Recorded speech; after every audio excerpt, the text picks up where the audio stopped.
Hello aspirants. आज के इस लेक्चर में हम लोग सिर्फ एक कहानी सुनेंगे। उस कहानी में हम लोग ये जानेंगे कि अर्थ का फॉर्मेशन यानी कि पृथ्वी का निर्माण से लेकर के ह्यूमंस के डेवलपमेंट तक, मतलब कि मानव विकास तक,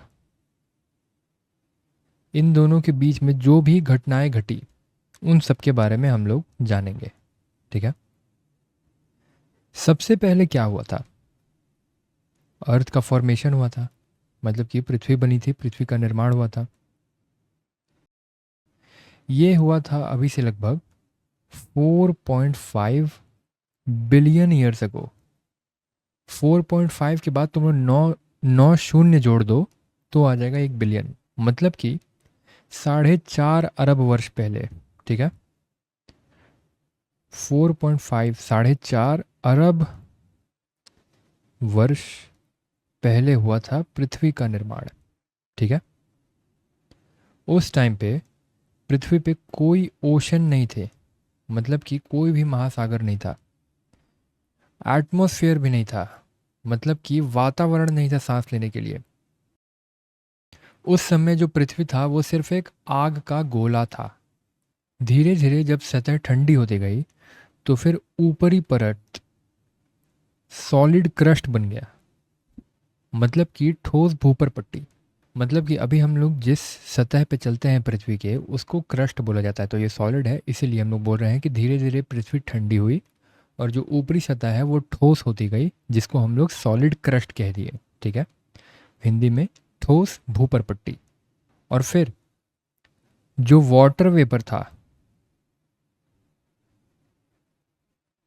मतलब कि जल वाष्प, ये ठंडी होकर पानी में बदलने लगी, जिससे कि महासागर बने, ओशंस बने। ठीक है। और इसके बाद अब जब पृथ्वी बन चुकी थी, पानी आ चुका था और जो तापमान था वो भी धीरे धीरे बदल रहा था। इसके बाद जो मेन इवेंट होता है, मेन घटना होती है, उसको बोलते हैं ओरिजिन ऑफ लाइफ, मतलब कि जीवन की उत्पत्ति। इस निर्जीव दुनिया में एक बहुत छोटा सा बदलाव हुआ।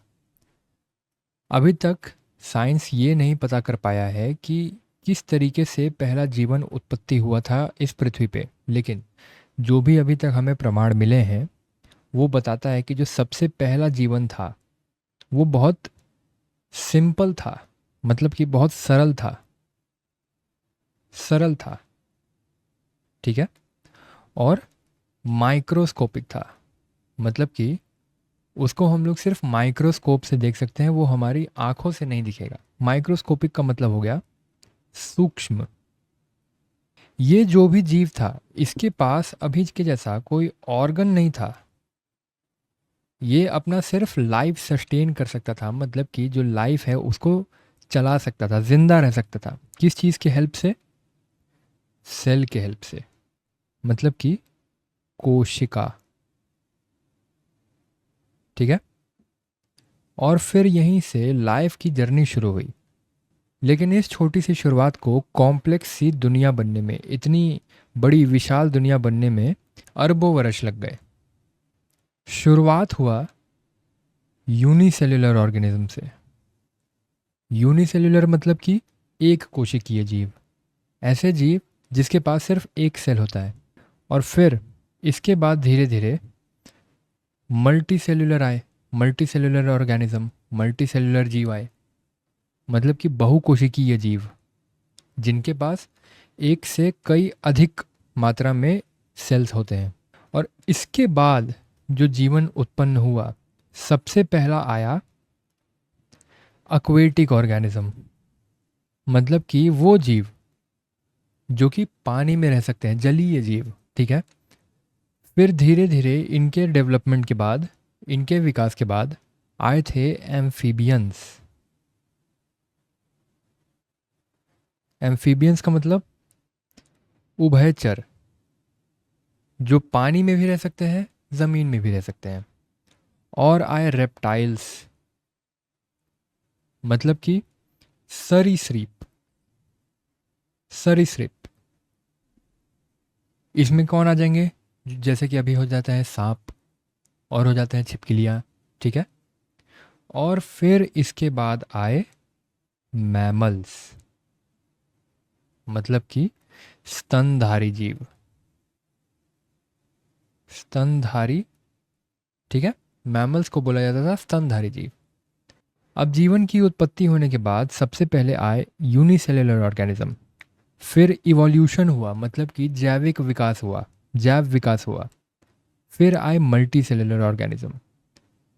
अब फिर जैसे कि हम लोग कहते हैं कि जो हमारे जीवन की उत्पत्ति थी पृथ्वी पे वो पानी से ही हुई, इसीलिए मल्टी सेलुलर ऑर्गेनिज्म में सबसे पहले आए थे एक्वेटिक ऑर्गेनिज्म, मतलब कि जलीय जीव, वैसे जीव जो सिर्फ पानी में रहते थे, ठीक है। फिर जैसे जैसे उनकी ज़रूरतें हुई वैसे वैसे और विकास हुआ। फिर आए एम्फीबियंस, उभयचर जिसको बोलते हैं, जो कि पानी में भी रह सकते थे और ज़मीन पर भी रह सकते थे। फिर आए रेप्टाइल्स, मतलब कि सरीसृप। फिर उसके बाद आए मैमल्स, मतलब कि स्तनधारी जीव। तो जो इवोल्यूशन हुआ, जो जैव विकास हुआ, ये बहुत सारी शाखाओं में निकला, और यही aquatic organism, amphibian, reptile, mammals, यही अलग अलग शाखाएं हैं। अब इसके बाद मैमल्स की जानकारी, मतलब कि स्तनधारी जीव। अभी से लगभग 6.5 करोड़ वर्ष पहले, 6.6 क्रॉर्स, 6.5 करोड़ वर्ष पहले, जब non avian dinosaurs, non avian dinosaurs, मतलब कि गैर पक्षी डायनासोर जो थे, उनके मास एक्सटिंक्शन के बाद, मास एक्सटिंक्शन मतलब कि सामूहिक विलुप्ति के बाद जो मैमल्स थे, इनकी अपॉर्चुनिटी थी कि ये लोग और विकास कर सकते हैं। जब डायनासोर होते थे तब तो मैमल्स बहुत छोटे छोटे होते थे। क्यों? क्योंकि अगर डायनासोर्स उनको देख लेंगे तो वो उनका शिकार करेंगे, ठीक है। और जब ये नॉन एवियन डायनासोर्स, मतलब कि गैर पक्षी डायनासोर जो उड़ नहीं सकते हैं, इनका सामूहिक विलुप्ति हो गया, उसके बाद जो मैमल्स से, जो स्तनधारी जीव थे, उन्होंने अपॉर्चुनिटी का फ़ायदा उठाया और उसके बाद उनकी कई प्रजातियां डेवलप हुई। उन्हीं सारी प्रजातियों में से एक प्रजाति निकलती है प्राइमेट्स की। स्तनधारी जीवों की जो बहुत सारी इवोल्यूशनरी ब्रांचेस थी, मतलब कि विकास की शाखाएं थी, उनमें से एक ब्रांच था प्राइमेट्स। प्राइमेट्स की कुछ खास बात क्या थी? इन लोगों के पास इन लोगों के पास ग्रास्पिंग हैंड्स थे, मतलब कि ऐसे हाथ जिससे ये चीज़ों को पकड़ सकते हैं। इनके पास इनके पास क्या था? Forward facing eyes. जैसे तुम दूसरे मैमल्स को देख लो, जैसे गाय हो गए, घोड़े हो गए, उनकी जो आंखें होती है वो साइड में होती है चेहरे के। जो प्राइमेट्स निकले, जो प्राइमेट शाखा थी मैमल्स की, उनके आंख चेहरे के सामने थे, ठीक है। यहाँ से ब्रेन का डेवलपमेंट भी शुरू हो गया था, मतलब कि जो मस्तिष्क था, जो दिमाग था, उसका विकास शुरू हो गया था, ठीक है। यही छोटे छोटे जो बायोलॉजी के चेंज हो रहे थे, यही आगे के बेस बनने वाले थे, आगे चेंज होने का नींव बनने वाला था, ठीक है। और फिर इसके बाद हुआ ह्यूमन इवोल्यूशन, मतलब कि मानव का विकास। प्राइमेट्स की विकास की जो जर्नी थी उसमें एक शाखा बहुत लंबे समय के बाद निकली, और उस शाखा का नाम है होमिनिन्स, मतलब कि मानव वंशीय जीव। होमिनिन्स को मानव वंशीय जीव बोलते हैं, ठीक है। एक बात याद रखना, कि जो मनुष्य है, जो ह्यूमंस है, वो आज के मंकीज से, मतलब कि आज के जो वानर हम लोग देखते हैं, बंदर हम लोग देखते हैं, उससे नहीं बने हैं। जो मॉडर्न ह्यूमन है, जो आधुनिक मनुष्य है, और जो मॉडर्न एप है, एप एक जानवर होता है जिसको हम लोग मानवकार कपी बोलते हैं, ठीक है। तो जो अभी का आधुनिक मनुष्य है और जो आधुनिक मानवकार कपी है, उसका एक बहुत ही पुराना कॉमन एंसेस्टर है, साझा पूर्वज। अब जब ह्यूमन इवोल्यूशन हो रहा था, तो फिर ह्यूमन डेवलपमेंट में क्या क्या चीज़ें आई, ह्यूमंस में क्या क्या डेवलप हुआ? बाईपेडलिज्म, मतलब कि दो पैरों पर चलना। देखो, प्राइमेट्स में ग्रास्पिंग हैंड्स हैं। ग्रास्पिंग हैंड्स क्या हुआ? ऐसे हाथ जो चीज़ों को पकड़ने में इस्तेमाल किया जा सके, ठीक है। लेकिन जो प्राइमेट्स थे वो भी दोनों हाथों को और दोनों पैरों के इस्तेमाल से ही चलते थे। जब ह्यूमन इवोल्यूशन हुआ तो बाईपेडलिज्म हुआ, मतलब कि द्विपाल चाल। क्या हुआ? द्विपाल चाल, दो पैरों पे चलने लगे सब। अब इससे क्या हुआ? जो हाथ थे वो खाली हो गए। और फिर अभी तक ब्रेन डेवलप हो चुका था, मस्तिष्क का विकास हो चुका था, ये सब आपस में कम्युनिकेशन भी करते थे, संचार भी करते थे, ठीक है। और इसी लंबी बायोलॉजिकल जर्नी के बाद अभी से लगभग 3 लाख साल पहले, 3 लाख ईयर्स अगो, 3 लाख वर्ष पहले कौन से ह्यूमंस आए? होमोसेपियंस।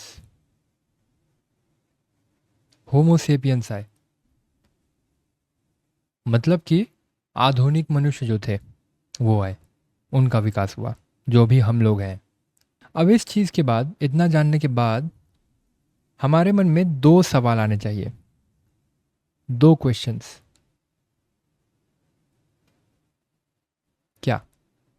पहला पहला क्वेश्चन ये है कि ये जो कॉम्प्लेक्स मानव का शरीर बना, वो बना किस चीज़ से? Complex body of humans is made up of what? जो अभी का कॉम्प्लेक्स बॉडी है मनुष्य का, वो किस चीज़ से बना है? इसका जवाब हो जाएगा सेल।